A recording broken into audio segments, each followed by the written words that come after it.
Ya juga, bukan hantu. Semua warga terdiam. Suaranya jelas, bukan serak atau berat seperti jin. Pak Rungkat mematikan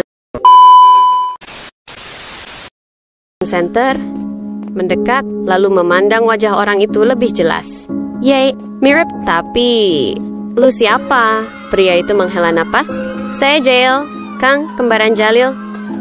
Baru sampai subuh ini dari kampung sebelah. Saya dengar adik saya udah nggak ada, makanya pengen langsung ziarah sebelum ramai orang. Warga yang mendengarnya langsung berbisik-bisik. Beberapa menepuk dada. Sebagian lain tertawa lega setelah sadar mereka hanya salah paham. Pak Rungkat menoleh ke warga yang masih menatap ragu. Warga Majak, dengar baik-baik, katanya tegas. Ini bukan jin, bukan arwah. Ini Jael, saudara kembar almarhum Pak Jalil. Wajahnya aja yang mirip, tapi dia orang hidup. Jadi jangan panik, jangan buat gosip aneh-aneh. Semua warga mendengarkan dengan saksama. Suasana yang tadi tegang perlahan berubah tenang. Bahkan beberapa orang mulai maju mendekat, menyalami Jael dengan sopan. Mang Endang, yang tadi paling takut, menggaruk kepala sambil tertawa malu. Pantesan, mirip banget. Gua kira tadi arwahnya datang lagi, minta azan subuh. Jael tersenyum kecil. Maaf, saya bikin panik. Baju saya juga kusam begini karena perjalanan jauh, belum sempat ganti. Tapi saya senang warga sini masih ingat sama Jalil. Pak Rungkat menepuk bahunya pelan. Jalil orang baik. Jael. Pak Rungkat menepuk dadanya dengan bangga. Nah kan, saya bilang juga gak ada jin-jinan di kampung Majak. Ini cuma salah lihat aja. Peot terkekeh di belakang. Iya Pak, tapi tadi Bapak juga sempat gemetar waktu mau nyorot senter kan? Ah, itu bukan takut Peot, jawab Pak Rungkat cepat. Itu refleks.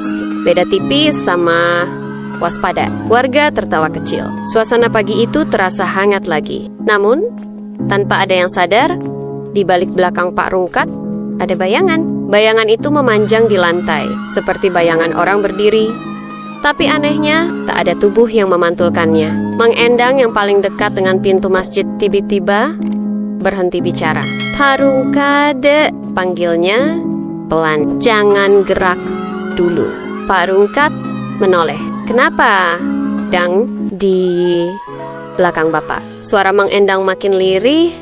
Ada bayangan Pak, bayangan orang berdiri. Warga yang mendengar langsung ikut menoleh, tapi hanya bisa melihat bayangan tinggi berdiri tegak di belakang Pak Rungkat. Posisinya tidak mungkin berasal dari siapapun di sekitar, karena arah cahaya justru datang dari belakang warga, bukan dari depan Pak Rungkat. Sekejap saja, suasana yang tadi tenang berubah mencekam. Wajah Jael memucat. Itu bukan bayangan saya, katanya cepat. Saya di sini, bukan di belakang Pak Rungkat. Pak Rungkat mematung. Tengkuknya terasa dingin. Ia perlahan menoleh ke belakang. Dan di sana, hanya beberapa langkah di belakangnya, tampak sosok mirip Pak Jalil berdiri diam. Pakaian putih kotor, wajah setengah tertutup bayangan, dan mata menatap lurus ke arah mereka semua. Seketika, semua warga menjerit bersamaan. Ya Allah, itu Pak Jalil beneran! Lari! Orang-orang langsung berhamburan keluar masjid. Sandal beterbangan, sarung tersangkut, bahkan ada yang jatuh terguling di halaman. Hanya dalam beberapa detik, masjid yang tadinya ramai mendadak kosong melompong. Peot sempat menarik lengan bapaknya. Pak, ayo kabur juga. Tapi Pak Rungkat masih terpaku. Wahanya Koku, pandangannya tertuju ke sosok yang berdiri di belakangnya. Celek, suaranya bergetar. Kalau itu benar lu, apa yang mau? Sosok itu tak menjawab. Hanya perlahan memundurkan